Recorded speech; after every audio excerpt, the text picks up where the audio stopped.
tidur itu adalah rahmat Allah. Tetapi di dalam kekuasaan, maka mengantuk dan tertidur itu adalah suatu kelemahan. Jadi Allah tidak pernah mengantuk apalagi tertidur, karena Dia terus menerus mengurus makhluknya. Oleh karena itu kita sebagai hamba Allah, maka setiap persoalan, problematika kehidupan ini harus kita bersandarkan kepada Allah Subhanahu wa Ta'ala. Siapa yang memegang prinsip beriman kepada Allah Subhanahu wa Ta'ala, tidak menduakan, maka dia seperti memegang tali, buhul tali yang kuat, yang tidak pernah putus. Sebagaimana firman Allah, auzubillahi minasyaitonirrajim, la ikraha fiddin, qad tabayyana rusdu minal ghayy, fama yakfur bittaguti wa yu'min billahi faqad istamsaka bil urwatil wuthqa, faqad istamsaka bil urwatil wuthqa lam fisama laha, wallahu samiun alim. Tidak ada paksaan di dalam agama. Sudah jelas jalan yang lurus dan jalan yang bengkok. Siapa yang ingkar kepada togut, jadi ingkar kepada togut ini adalah ingkar kepada berhala, ingkar kepada dukun, ingkar kepada manusia, mendewa-dewakan manusia. Tapi beriman kepada Allah Subhanahu wa Ta'ala, maka dia seperti memegang tali yang kokoh yang tidak pernah akan putus selama-lamanya, dan Allah Maha mengetahui dan Maha mendengar.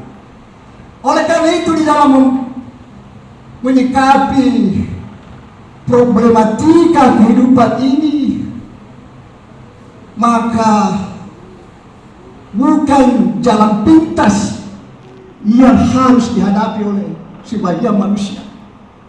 Manusia kadang-kali tadi ada 800 jiwa, 800.000 jiwa di seluruh dunia ini bunuh diri karena stres, tekanan jiwa. Ada yang melompat dari gedung tercebur, ada yang menembak dirinya, ada yang meracuni dirinya, bahkan satu keluarga bunuh diri bersama.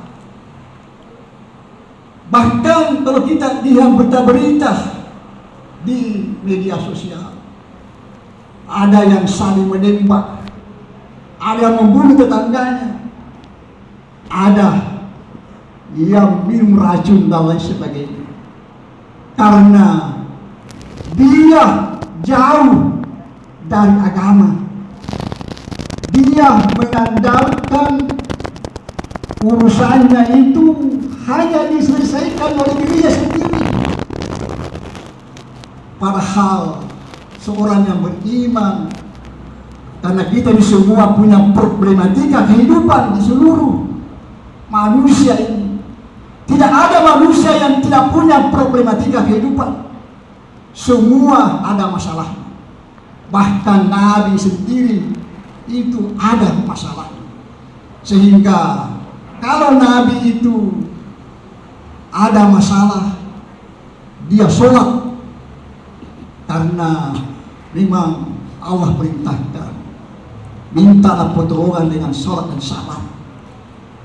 Oleh karena itu, di dalam kehidupan kita di dunia ini, tidak boleh kita mengandalkan menyelesaikan sendiri problematika kehidupan kita, tapi juga kita harus meminta pertolongan dari Allah Subhanahu wa Ta'ala. Karena biar semua orang mau mencelakakan kita, tapi kalau Allah tidak izinkan, itu tidak akan terjadi juga. Biar semua orang mau menyelamatkan kita, tetapi kalau Allah tidak mengizinkan, tidak bisa juga. Karena sebenarnya problematika kehidupan di dunia ini, Allah sudah mengukur kemampuan kita. Allah tidak membebani kewajiban kepada seseorang, hanyalah melainkan sesuai dengan kemampuannya. La yukallifullahu nafsan illa usaha laha ma kasabat wa 'alaiha ma kasabat. Allah tidak membebani kewajiban kepada seseorang, hanyalah sekedar kemampuannya. Dia mendapatkan pahala dari usahanya dan dia mendapatkan dosa dari keburukan-keburukan yang diperbuatnya. Oleh karena itu di dalam agama kita, ulama mengajarkan kepada kita bahwa obat daripada tekanan jiwa itu bagaimana kita bersujud kepada Allah Subhanahu wa taala. Berdoa dengan sungguh-sungguh agar semua problematika kehidupan kita ini ditolong oleh Allah Subhanahu wa taala. Nabi saja sholat kalau ada problematika kehidupan. Jadi jangan sekali-kali meninggalkan sholat, karena situlah sebenarnya inti dari pertolongan Allah Subhanahu wa taala. Kemudian juga kita harus beriman bahwa takdir kita hanya merencanakan, tapi Tuhan yang